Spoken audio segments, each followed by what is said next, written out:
제가 개척하고 가장 많이 읽은 성경이 시편인 것 같습니다. 매일매일 시편 말씀을 읽으면서 그 시편 말씀에 있는 삶을 살아가면서 온갖 때로는 힘들고 때로는 감사하고 기쁘고 또는 정말 눈물겹도록 아프고 이런 모든 삶의 애환이나 모든 것들이 시편 안에 다 있습니다. 이 시편은 다른 성경에 비해서 그 장수가 굉장히 많습니다. 150편이라고 하는 많은 분량으로 되어 있어요. 근데 이 150편, 다른 것은 1장, 2장 이렇게 말하지만 이 시편은 1편, 2편 이렇게 말합니다. 그리고 이 시편에는 아주 독특한 특색이 있습니다.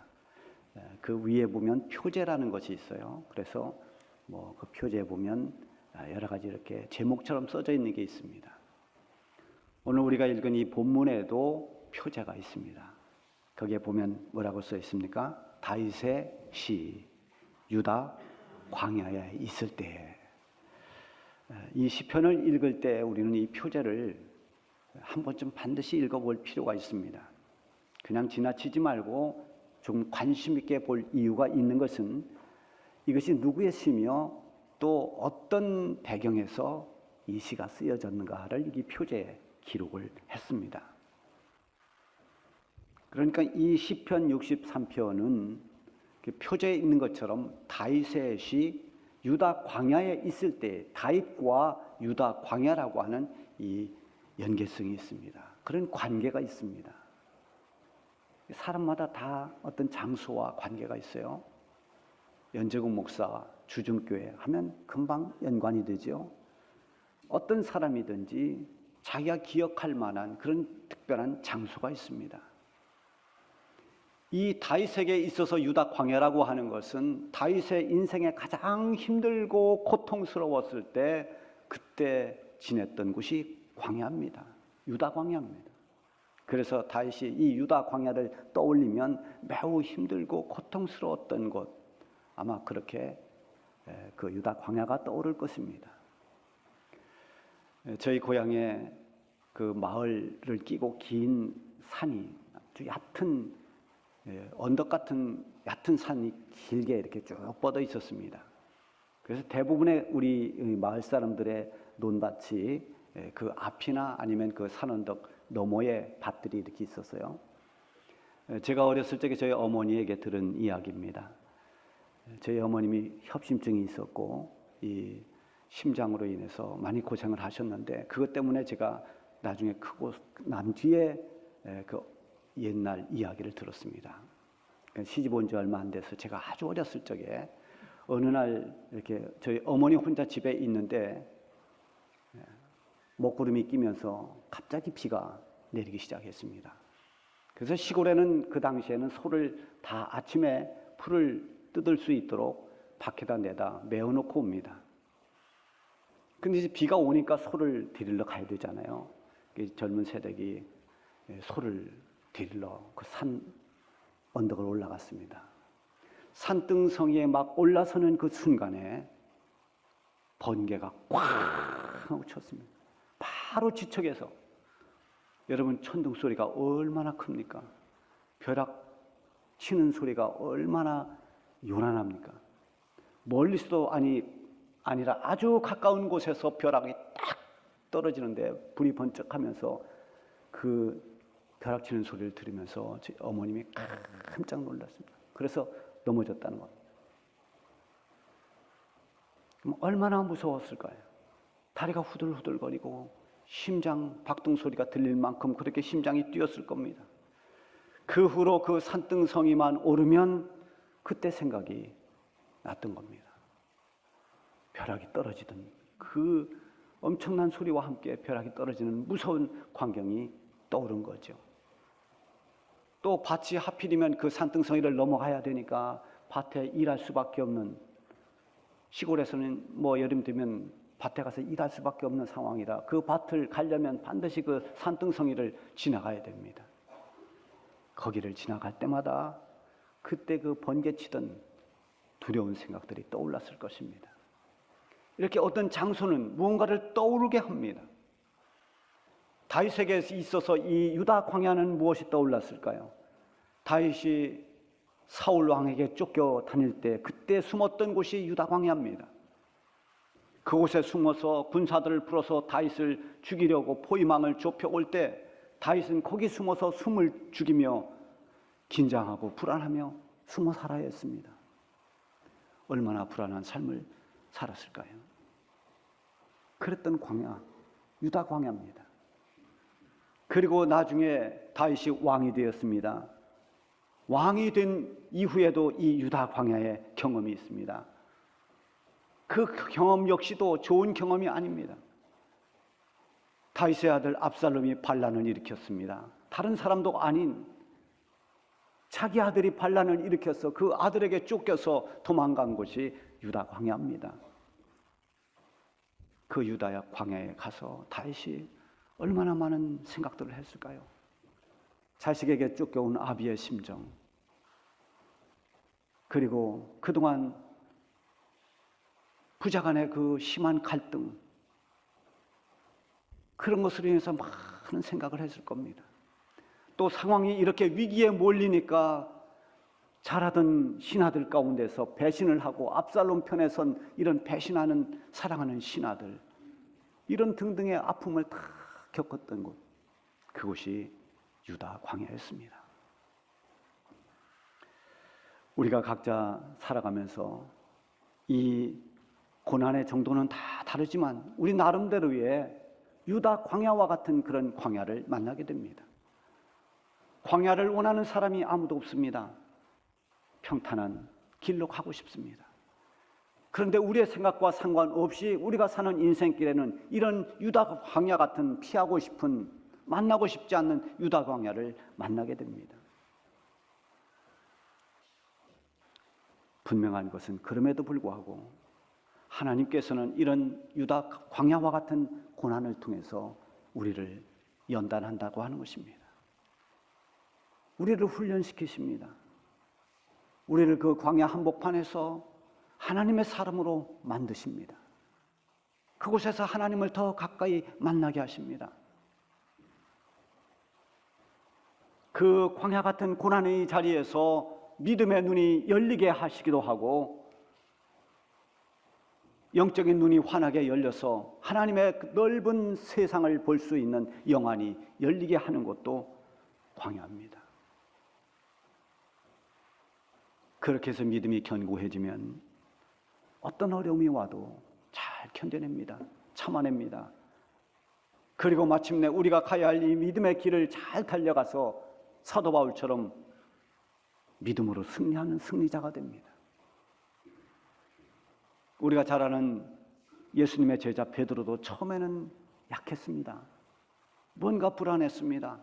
때로는 예수님을 모른다고 3번씩이나 부인하기도 했습니다. 그러던 베드로가 실패를 통해서, 아픔을 통해서 변화됩니다. 로마로부터 엄청난 박해가 있었을 때 그 박해 속에서 베드로는 더 강해집니다. 그리고 자기의 목숨을 내어놓는 순교의 자리까지 기꺼이 갑니다. 그런 베드로가 베드로전서 1장 7절에 보면 이렇게 말씀을 기록합니다. 너희 믿음의 시련이 불로 연단하여도 없어질 금보다 더 귀하여 예수 그리스도께서 나타나실 때 영광과 존귀를 얻게 하려 함이라. 칭찬과 존귀와 영광, 이것을 얻게 하려 합니다. 하나님께서 우리를 믿음으로, 여러 가지 시련으로 믿음을 단련시키면, 그렇게 해서 단련된 믿음이 되면 믿음이 강해지고 그 믿음으로 세상을 살다가 결국 예수 그리스도 우리 주님께서 오실 그때, 주님 앞에 설 때 우리가 주님으로부터 칭찬과 영광과 존귀를 얻게 하려고 우리를 단단하게 고난으로, 시련으로 연단하신다는 것입니다. 그러므로 우리가 광야를 너무 두려워하거나 회피할 필요가 없습니다. 다윗이 다윗 되는 데는 화려한 날 때문이 아니라 광야의 고통이 있었기 때문에, 그 시련을 극복하고 일어섰기 때문에 다윗 왕 같은 그런 믿음의 사람이 탄생한 것입니다. 때로는 고난이 우리를 유익하게 합니다.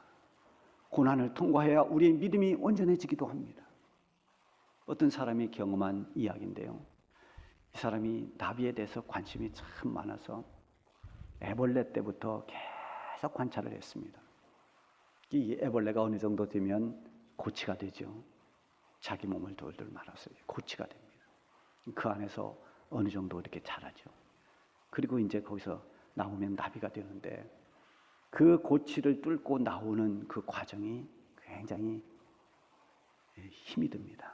그걸 지켜보니까 이 고치 속에서 나오려고 몸부림을 칩니다. 조그만 구멍이 있는데 거기로 나오려고 애를 씁니다. 보기가 애처로웠습니다. 그래서 안 되겠다. 내가라도 좀 도와줘야 되겠다 해서 가위를 가져다가 구멍을 크게 탁 잘랐습니다. 그래서 구멍을 크게 내줬더니 쑥 빠져나왔습니다. 근데 문제는 그 다음부터였어요. 이 나비가 날지를 못하는 겁니다. 몸부림치고 고통 속에서 거기를 뚫고 나오는 그 고난의 과정, 그 연단의 과정을 거치지 않으면 날개를 펴고 저 창공을 날 수 있는 나비가 되지 못하는 것입니다. 그 뚫고 나오는 고난이 날 수 있는 나비로 만드는 거죠. 다윗이 이 고난 속에서 넘어진 것이 아니라 더 강해졌습니다. 우리 그리스도인들에게 고난이 없으면, 광야와 같은 그 연단이 없으면 연약한 성도가 됩니다. 힘이 없습니다. 조금만 시험이 들어도 넘어집니다. 여러 가지 환난의 바람이 불어오면 견디지를 못합니다. 조금 누가 무슨 소리만 해도 돌아섭니다. 너무너무 약해지는 겁니다. 고난이라고 하는, 또 시련이라고 하는 그 연단을 잘 통과해야 됩니다. 다윗이 이 광야에서 고난을 겪으면서 얻은 유익이 무엇인가? 하나님을 사모하게 됐다는 것입니다. 내가 너무 힘이 드니까, 고난이 있으니까 그 고난 속에서 하나님을 바라보는 겁니다. 하나님을 갈망하는 겁니다. 하나님 저를 도와주세요. 하나님 저를 붙잡아 주세요. 하나님을 목마르게 찾는 것입니다. 그래서 1절에 보면 하나님이여 주는 나의 하나님이시라. 내가 간절히 주를 찾되 물이 없어 마르고 황폐한 땅에서 내 영혼이 주를 갈망하며 내 육체가 주를 앙모하나이다. 이러면 초원에 사는 동물들이 대이동을 하는 때가 있잖아요. 그 이유는 두 가지입니다. 하나는 먹입니다. 풀이 없으면 풀이 많은 초원을 찾아서 거기가 수십 리든 수백 리든 이동을 합니다. 초식 동물들이 쭉 풀을 찾아서 이동하면 또 그 초식 동물을 잡아먹는 육식 동물들도 같이 따라서 움직입니다. 그리고 또 하나 이유는 물입니다. 물이 없으면, 가뭄이 들면 물이 있는 웅덩이나 물이 있는 곳을 찾아서 아무리 먼 곳이라도 물을 찾아갑니다. 물을 찾아가는 동안 얼마나 목이 마르겠습니까? 물을 마시지 못할 때 사람이든 짐승이든 다 견디지 못하는 겁니다.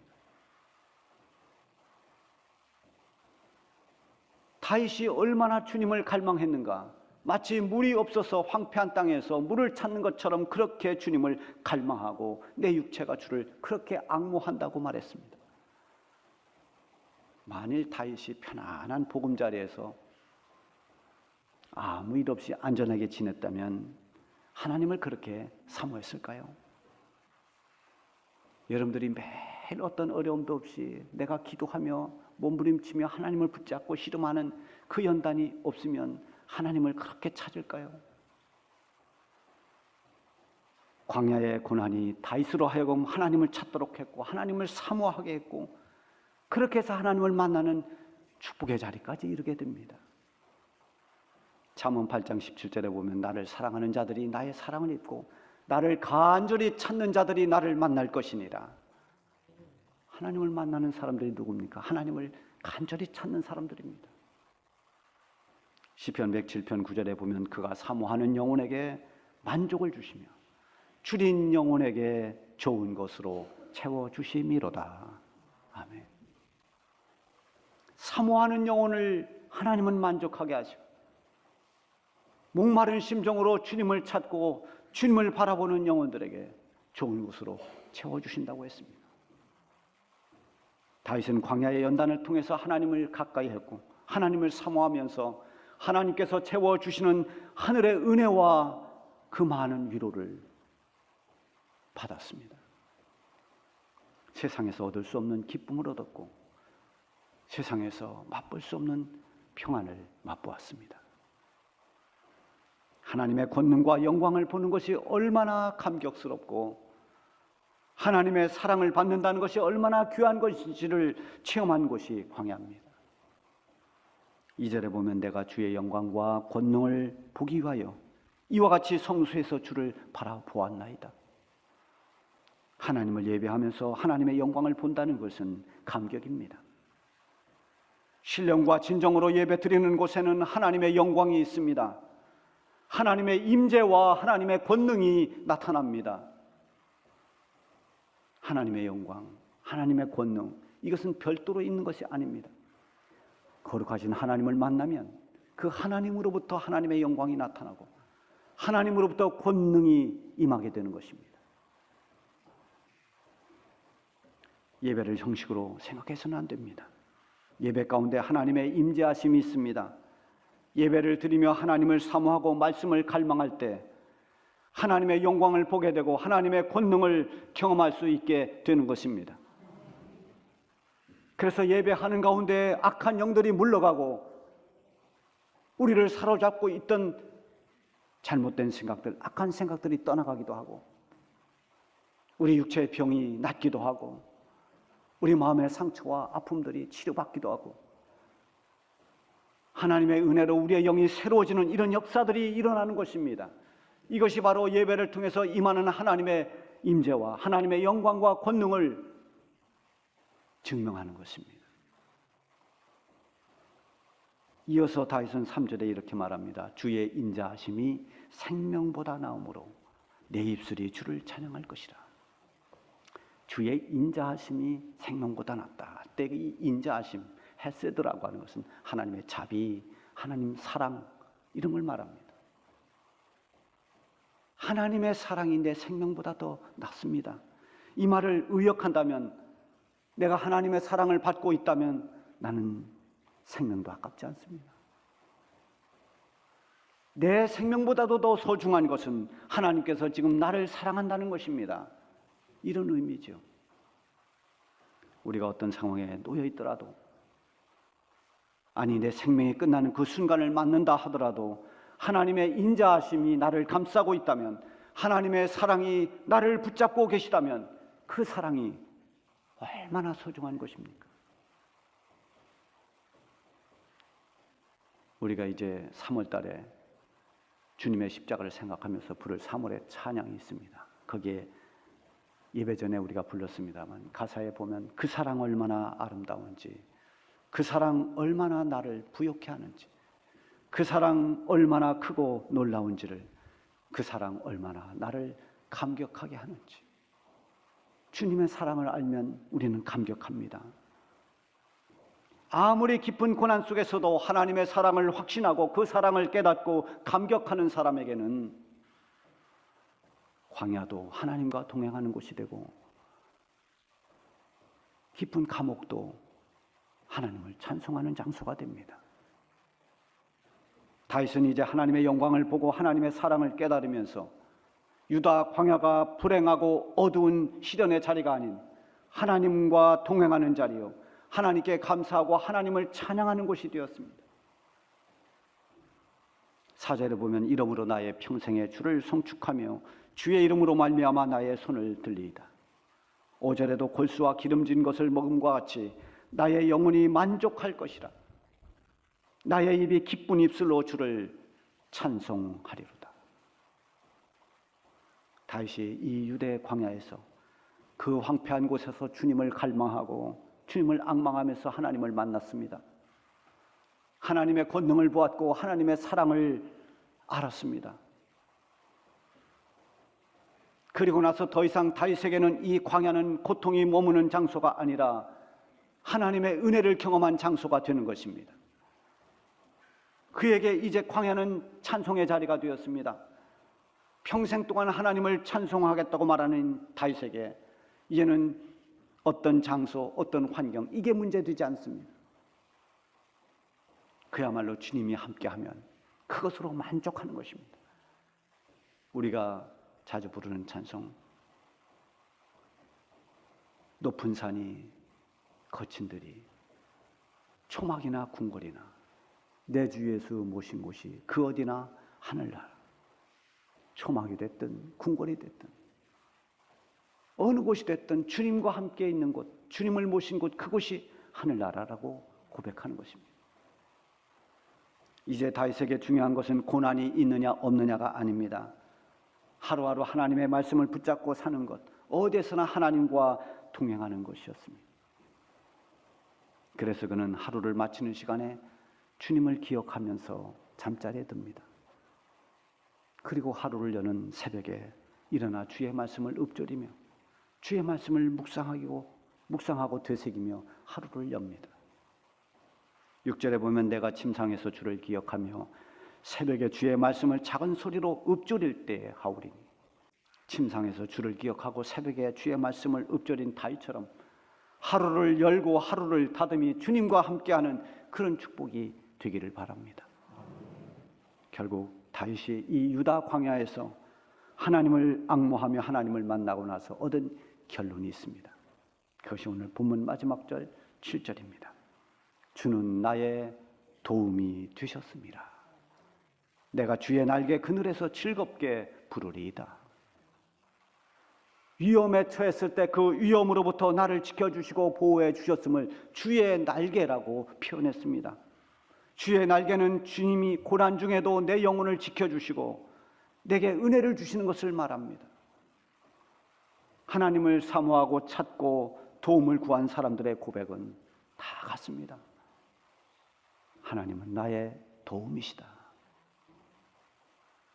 시편 46편 1절에 보면 하나님은 우리의 피난처시요 힘이시니 환난 날에 만날 큰 도움이시라. 시편 121편 1절 2절에도 보면 내가 산을 향하여 눈을 들리라. 나의 도움이 어디서 올꼬? 나의 도움이 천지를 지으신 여호와에게서로다. 그렇습니다. 우리의 도움은 하나님으로부터 오는 것입니다. 하나님은 여전히 지금도 우리를 도우십니다. 이제 우리는 사순절을 맞게 됩니다. 이미 사순절에 접어들었습니다. 우리 주님께서 이 땅에 오셔서 십자가를 지시기까지 많은 고난을 겪었습니다. 결국 주님이 고난을 받으신 것은 우리를 위한 고난이었습니다. 죄 가운데 빠져있는 우리를 건지시고 우리를 구원해 주시려고 우리를 도우시는 주님의 사랑의 손길이었습니다. 아무도 나를 도와줄 수 없을 때, 정말 깊은 고난이 수렁에 빠져서 손을 내밀 때, 그때 우리를 도와주실 수 있는 분이 바로 우리 주님이십니다. 주님은 언제나 우리의 도움이십니다. 마지막까지 우리를 도와주실 분은 주님밖에 없습니다. 우리가 생명 다할 때까지, 마지막 호흡 끊어질 그때까지 우리 영혼을 돌보시고 도와주실 분이 우리 주님이십니다. 어떤 상황에서도 주님을 사모하고 주님을 의지하고 주님의 손을 굳게 붙잡으시길 바랍니다. 우리를 도우시는 주님으로 인해서 다윗처럼 우리도 평생 동안 하나님을 찬송하며 살게 될 것입니다.